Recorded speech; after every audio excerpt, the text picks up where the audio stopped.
धारगळे 100 खाटांचे naturopathy hospital उबे जातले। Hostel आणि हेर सुविधाय जातल्यो। ताका हजरा मायज कोटी खर्च येतलो। म्हणजे एक Ayurveda national institute of Ayurveda झाले ताजें एक काम जालें तातूंत नॅशनल इन्स्टिट्यूट ऑफ योगा आणि नॅचरोपॅथी कारण गोंय हे टुरिजमाचें एक हब जाल्लो आसा। आज फॉरेनर म्हणजे तुम्ही जो इंटरनॅशनल डे ऑफ योगाक जो आमकां सपोर्ट मेळ्ळा आज जगातली संपूर्ण सगळीं राष्ट्रां आज योगा तांणी एक्सेप्ट केल्लो आसा आणि त्यामुळे गोंय एक हेल्थाचोय हब जावचो आणि तातूंतल्यान ह्या इन्स्टिट्यूटाचो आमकां खरंच सपोर्ट मेळटलो। लोक योगा संदर्भात येतले तातूंतल्यान योगातून आपले हे क्युअर करूं शकतले।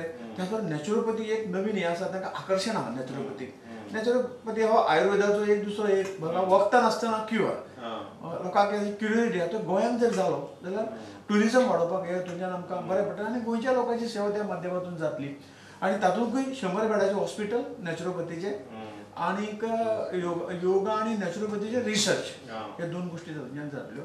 म्हणजे एकच कॅम्पसाक आमी एकोमोडेट करून घेतले 2 लाख जागे कारण एक ते सेंटर जातलें न्ही सेंटर ऑफ एक्सलन्स जातलें आणि त्यामुळे फास्ट जालें की विदीन 2 वर्सां आमी काम पूर्ण करतले। धारगळचो प्रोजेक्ट फर्स्ट फेज जी आसा तातूंतल्यान हॉस्पिटल आणि अदर ज्यो सुविधा आसात तातूंतल्यान आमी 500 कोटी हे फर्स्ट फेजीक आसा आणि 500 कोटी सेकंड फेजी आसता ताचो मागीर हॉस्टेल भुरग्यांक रावपाची सोय आणि काही रिसॉर्ट टायप आमी रूम नवीन हे करतले म्हणजे स्पेशल ट्रिटमेंट दिवपाक लागून टुरिस्टांक जे फॉरेन टुरिस्ट आसले तांकां म्हणजे वेगळे आमी तातूंतल्यान एक रचणी केल्ली आसा।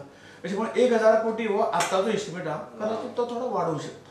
धारगळीच्या जागेचे पोझिशन मेळ्ळे काय दुसरे दिसाच टेंडर काडटले। फावंडेशन आमकां पोझिशन मेळ्ळें ऑलरेडी एमओयू आमचो जाला ह्या जागे संदर्भात राज्य सरकारान 2 लाख स्क्वेअर मिटर जमीन आमकां दिल्ली आसा। फक्त पदेशान आमकां जाय की पदेशान ह्यो ज्यो गोष्टी करूंक जाय मार्किंग डिमार्केशन हें जें करूंक जाय तें हें जालें की व्हेरी नेक्स्ट डे आमच्या पदेशान आज मेळ्ळें next day will go for tender जावन कदाचित म्हयने भितर काम आमचें सुरू जातलें। प्रुडंटा खातीर सिनियर रिपोर्टर महेश घाडी आणि senior video journalist Omkar Phalari.